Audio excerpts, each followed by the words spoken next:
ሰላም ከመይ ኣለኹም ክቡራት ተኸታተልትና ንለሙን ከም ትልመድ ሓድሽ ሓበሬታ ንሒዝና ልኩም ቀሪብና ዘለና ኣብ ሰሙን እንዳሰማዕናይ ከም ዝቐነና ሓፍትና ስነ-ጥበባዊት ፌቨን ሳለ ኣብ ዱባይ ዝገበረቶ ነገር ንብዙሓት ኤርትራውያን ኣቐይሙ ሓሊፉ ማለት እዩ። ከምቲ ሰማዕኹሞ ኤርትራውያን ስደታት ኢኹም ክትብል እያ ተዛሪባ።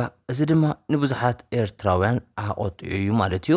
ብዙሓት ሰባት ድማ ፌቨን ምስ ጥዕናኣ ከም ዘይኮነት ናይ ስነ ኣእምሮ ፀገም ከም ዘለዋ ክዛረቡ ፀኒሖም እዮም ማለት እዩ። ምክንያቱ ብዘይተፈለጠ ናይ ስነ ኣእምሮ ሕማምን በዝሒ ጭንቀትን ከም ዘለዋ እንዳተዛረቡ ቀኒዮም እዮም ማለት እዩ። ሕጂ ግን ኣብ መወዳእታ ስድራኣ ባዕሎም ጓሎም ኣብ ከመይ ኩነታት ኣላ እንታይ ዓይነት ሕማም እዩ ዘለዋ ብሕክምና ዝተረጋገፀ ድዩ ወይስ ስኡልካ ተራ ዘረባ እዩ? ኩሎም ሕቶታትና መልሲ ይቦምሉ ኣለዉ። ክሳብ መወዳእታ ምሳና እንተፀኒሕኩም ነዚኦም ክትሰምዑ ኢኹም። ሰናይ ፃንሒት።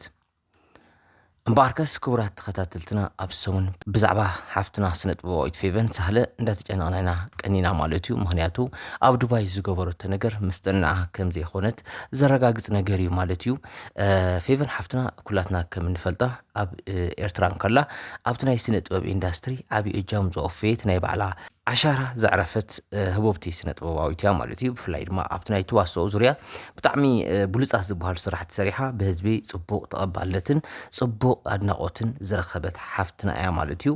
ሰብኣያ እውን ሞደሻ ብጣዕሚ ከምኣ ልክዕ ከም ፌቨን ኣብቲ ናይ ስነ-ጥበብ ኢንዳስትሪ ዓብዪ እጃም ዘወፈየ ህቡብ ስነ-ጥበባዊ እዩ። ፅቡቕ ሓዳር ድማ መስሪቶም ናይ መጀመርያ ውላዶም እውን ብሓባር ኮይኖም ኣፍርዮም እዮም ማለት እዩ። ቅድሚ እውን ሓንቲ ውላድ ከም ዝነበረታ ዝፍለጥ ኮይኑ ድሕሪ ምምርዓዎም ግን ሓንቲ ውላድ ከም ዘፍሩ እዩ ዝረብ። እዚ ከምዚ ኢሉ እንከሎ እዞም ክልተ ህቡባት ስነ-ጥበባውያን ዋላ እኳ ኣብ ሚድያ ብፅቡቕ ንፍለጦ እምበር ኣብ ሓቃዊ ሂወቶም ግን ብጣዕሚ ፅቡቕ ናብራ ከም ዘይመርሑ ዝነበሩ ብቐረባ ዝፈልጥዎም ሰባት ይዛረቡ እዮም። ምክንያቱ ክልቲኦም ናይ ሓሽሽ ወልፊ ኣለዎም፣ ዝተፈላለዩ ወልፍታት ነይርዎም እዩ። ኣብ ሓዳሮም እውን ፅቡቕ ስምምዕነት ኣይነበሮምን። ምክንያቱ እቲ ወልፊ ዘምፅኦ ሳዕቤን እዩ ጭንቀት ነይሩ። ክልቲኦም ድማ ናብ ዘይኮነ ሕማም እዮም ኣትዮም ማለት እዩ። ብዘይ ሓሽሽ ዘይንቀሳቀሱ ሰባት ኮይኖም ማለት እዩ።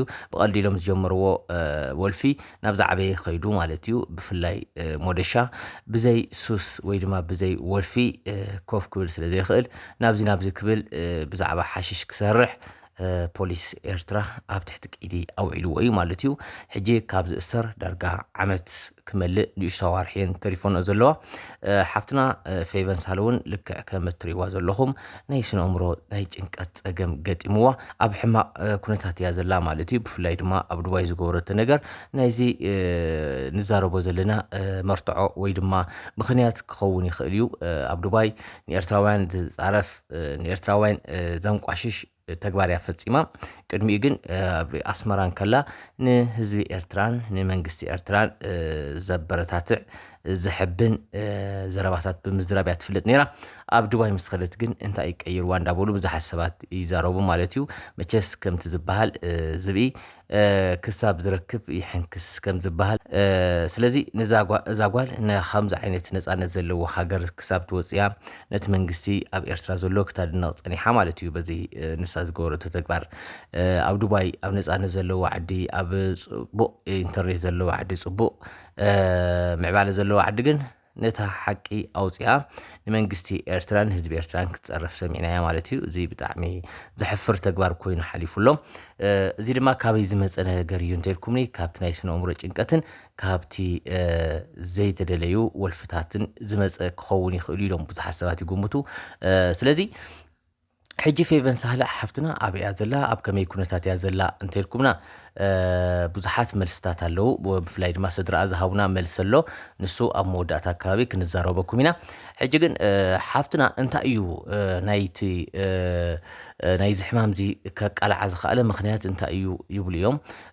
በቃ ከምቲ ዝበልኩኩም እዩ ቅድም ኢለ ከም ተዛረበኩም ሓፍትና ስነ-ጥበባዊት ፌቨን ሳህለ ካብቲ ፅቡቕ ዝኾነ ኣነባብራ ፅቡቕ ዝኾነ ዝነበረ ላዛኣ ናብዚ ሕማቕ መልሓስ ሕማቕ ዘረባታት ክተውፅእ ዘብቅዓ ሕማም ብስብኣያ ምክንያት ከም ዝመፀ እዮም ዝዛረቡ ማለት እዩ ብቀረባ ዝፈልጥዋ ሰባት ምክንያቱ ሞደሻ ናይ ሓሽሽን ናይ ካልኦትን ወልፍታት ተጠቃሚ ከም ዝነበረ ተጠቃዒ ከም ዝነበረ ብኡ ድማ ንሰበይቱ እውን ናብኡ ከም ዝሓወሳ ድሕሪ መርዖም ማለት እዩ ናብኡ ከም ዝኣተየት ብኡ ኣቢላ ድማ ናብቲ ሱስ ከም ዝኣተወት ናብቲ ወልፊ ከም ዝኣተየት እዮም ዝዛረቡ ማለት እዩ እዚ ድማ ተሓታቲ ሞደሻ እዮም ዝብሉ ገለገለ ሰባት ብቀረባ ዝፈልጥዎም ማለት እዩ ግን እቲ ሓቂ ንሱ ኣይኮነን ሓደ ሰብ እንተዘይፈትዩ ማንም ከገድዶ ይኽእልን መሰሉ እዩ ከገድፎን ክጥቀምን መሰሉ እዩ ንሳ ግን ስለ ዝፈተየት እያ ምስኡ ብሓባር ክትጥቀም ወሲና ዝብል እምነት እውን ኣለና ብዘረበቲ በለበቲ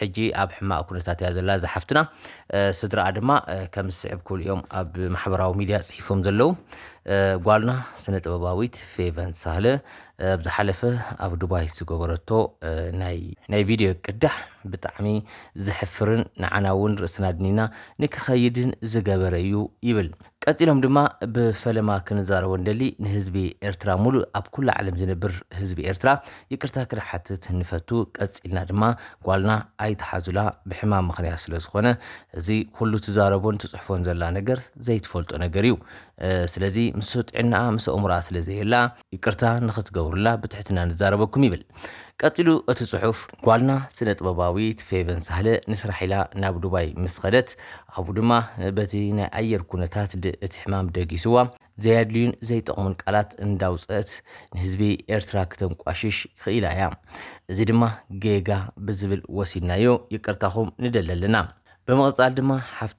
በመቐጻል ድማ ጓልና ኣብ ኣስመራ ከላ ብርግፂው ናይ ስነ እምሮ ሕማም ነይርዋ እዩ ናብ ብዙሕ ማይ ጸሎት ፈቆዶ ገጠራት እንዳኸደት ሓፂባ እያ ግን ክትሓዊ ኣይከኣለትን ካብዚ ብዘለለ ድማ ናብ ናይ ስነ እምሮ ሕሙማን ዝእከብሉ ሆስፒታል ወሲድናያ ነርና ኣብኡ ንሓደ 3 ወርሒ ፀኒሓ ግን ክሕሻ ኣይከኣልን ድሓር ግን ምስቶም ካልኦት ሕሙማት ብሓባር ክትውዕል ከላ ዝበኣሰ ከይብእሳ ኢልና ካብ ኣውፂና ኣብ ገዛኣ ትሪት ንገብራ ነርና እዚ ንገብሮ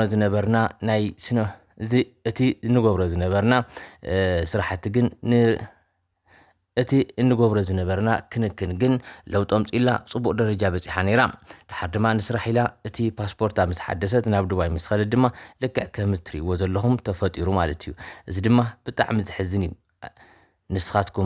ንስኻትኩም ክቡራት ኣፍቀርታን ኣድነቕታን ድማ ነዚ ተግባር እዚ ነዚ ሽግርና ዝሪኢኹም ኣብ ልዕሊያ ምንም ዓይነት ቀይምን ምንም ዓይነት ፀርፍን ንከይትፃረፉን በዚ ኣጋጣሚ ክንነግረኩም ንፈቱ ካብ ስድራ ስነ ጥበባዊት ፌቨን ሃይለ ባርከስ ኩራት ተኸታተልትና እታ ጽሑፍቲ ከምዚኣ ትብል ነይራ ናይ ብሓቂ ዞም ስድራ ብጣዕሚ ተረዲእዎም ኣሎ ጓሎም ኣብ ጽቡቕ ኩነታት ከም ዘየላ ብጣዕሚ ሓገዝ ከም ዘድልያ ይዛረቡ ኣለዉ ኩላኻ ኤርትራውን ናይ ሓፍትና ሕማም ናይ ኩልና ሕማም ስለ ዝኾነ ብቐረባ ትፈልጥዋ ሰባት እንተሃሊኹም ብደንቢ ክትከታተልዋ